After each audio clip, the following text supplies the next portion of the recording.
Assalamualaikum 8th class. Today our lecture is about Unit 1 exercise. बेटा हमने इस chapter में से रीडिंग कंप्लीट कर ली थी एंड वर्ड्स मीनिंग भी मैंने आपको नोटबुक पे करवा दिए थे और इसके अलावा ऑब्जेक्टिव्स के मैंने कुछ शॉर्ट क्वेश्चंस आपको करवाई थी, डिफाइंस करवाई थी, वो भी हमारी कंप्लीट हो गई थी। नेक्स्ट हमने एक्सरसाइज स्टार्ट करनी है। सबसे पहले है MCQs। फर्स्ट MCQs है the phenomena which does not lead to global warming. उसने कहा है कि ऐसे प्रोसेस के बारे में बताएं जिसकी वजह से ग्लोबल वार्मिंग नहीं होती। बेटा फर्स्ट MCQ था green house effect, B option है ozone depletion, C deforestation, D photosynthesis. Correct answer है फोटोसिंथेसिस। फोटोसिंथेसिस की वजह से ग्लोबल वार्मिंग नहीं होती। और ग्लोबल वार्मिंग क्या था कि हमारे इन्वायरमेंट का जो टेम्परेचर इंक्रीज़ हो रहा है वो किस वजह से हो रहा है। बेटा फोटोसिंथेसिस की में इसका कोई काम नहीं है, तो इस वजह से इसका MCQ जो है सही करेक्ट आंसर है फोटोसिंथेसिस है। नेक्स्ट है the feeding level of an organism in an ecosystem is called. Organism के जो मुख्तलिफ डिफरेंट फीडिंग लेवल हैं हमारे इकोसिस्टम में, उन्हें क्या कहते हैं। बेटा हमने डिफरेंट फीडिंग लेवल के बारे में रीड किया था। प्रोड्यूसर लेवल के बारे में मैंने आपको बताया था, प्राइमरी कंज्यूमर के बारे में बताया था, सेकेंडरी कंज्यूमर के बारे में, टर्शियरी के बारे में हमने रीड किया था। तो उनको कलेक्टिवली क्या कहते हैं। फर्स्ट MCQ है ट्रॉफिक लेवल, बी है succession level, C food chain, D food web. Correct answer है इसका option A trophic level. Third MCQ है the graphical representation of trophic relationship of organism in an ecosystem is called. हमारे environment में, हमारे ecosystem में जो different trophic relationship पाए जाते हैं, मतलब प्रोड्यूसर लेवल था, प्राइमरी कंज्यूमर, सेकेंडरी कंज्यूमर थे, टर्शियरी कंज्यूमर थे, उनको ग्राफिकली रिप्रेजेंट करने को क्या कहते हैं। फूड चेन है, बी ऑप्शन है ट्रॉफिक लेवल, सी है इकोलॉजिकल पिरामिड, डी है प्रीडेशन। बेटा करेक्ट आंसर है इकोलॉजिकल पिरामिड। नेक्स्ट MCQs है all the food chains are joint together to form. तमाम फूड चेन जब आपस में ज्वाइन होती हैं तो उन्हें क्या कहा जाता है।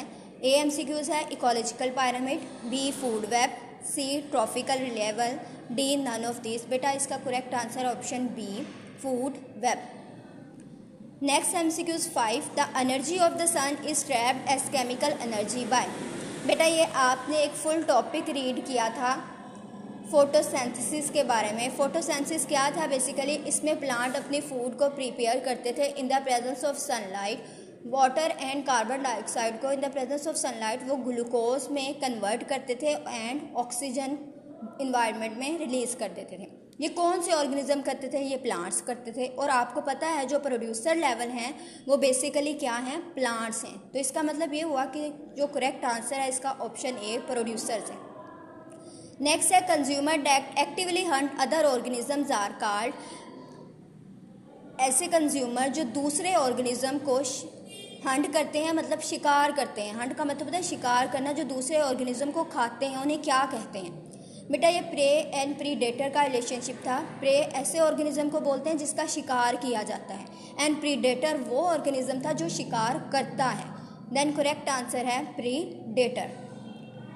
नेक्स्ट MCQ है relationship where two species live together closely is called. ऐसा रिलेशनशिप जिसमें दो ऑर्गेनिज्म क्या हैं, इकट्ठे रहते हैं, उसे क्या कहा जाता है। बेटा करेक्ट आंसर है इसका option B symbiosis.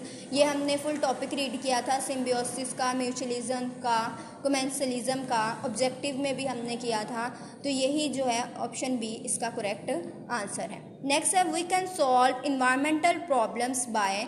Next MCQs में उसने पूछा है जो डिफरेंट टाइप्स की इन्वायरमेंटल प्रॉब्लम्स हम फेस करते हैं, हम किस तरह से हम सॉल्व कर सकते हैं। ऑप्शन ए है रिड्यूसिंग पोल्यूशन, बी है प्लांटेशन, सी है protection of endangered species, D है ऑल ऑफ दिस। बेटा हम पोल्यूशन को अगर रिड्यूस करने की कोशिश करेंगे, कम करेंगे, देन भी हमारी ये प्रॉब्लम है पोल्यूशन तो ख़त्म हो जाएगी। प्लांटेशन अगर हम दरख्त ज़्यादा से ज़्यादा लगाएंगे देन भी पोल्यूशन ख़त्म हो सकती है और इसके अलावा हमारा इन्वायरमेंटल प्रॉब्लम जो है वो सॉल्व हो सकती है। नेक्स्ट है प्रोटेक्शन ऑफ एंडेंजर्ड स्पीशीज़। अगर डिफरेंट टाइप की स्पीशीज़ जो हैं ख़त्म हो रही है हमारे इन्वायरमेंट से, उनको हम प्रोटेक्ट करके भी हम अपने इन्वायरमेंट को बचा सकते हैं। तो इसका मतलब ये हुआ कि ये तीनों करेक्ट MCQs हैं और डी ऑप्शन जो है ऑल ऑफ दीज इसका आंसर है। नेक्स्ट पेज पर इसका लास्ट MCQs है ecological imbalance is caused by ecological imbalance किस वजह से होती है? माइग्रेशन की वजह से होती है, ओवर हंटिंग की वजह से होती है, ओवर पॉपुलेशन की वजह से होती है, या ऑल ऑफ दिस। बेटा ये भी हमने फुल टॉपिक पढ़ा था, माइग्रेशन के बारे में बताया था मैंने आपको, ओवर हंटिंग के बारे में मैंने आपको बताया था, ओवर पॉपुलेशन के बारे में बताया था। ये तमाम चीज़ें जो थी वो इकोलॉजिकल इम्बैलेंस की वजह बन रही थी। तो इसका करेक्ट जो आंसर है वो डी है, ऑल ऑफ दिस। बेटा यहाँ पे हमारी एक्सरसाइज के एमसीक्यूज जो हैं वो कंप्लीट हो रहे हैं। आपने इनको अच्छे से रीड करना है, इस वीडियो को अच्छे से देखना है और अपनी बुक पर सॉल्व करना है।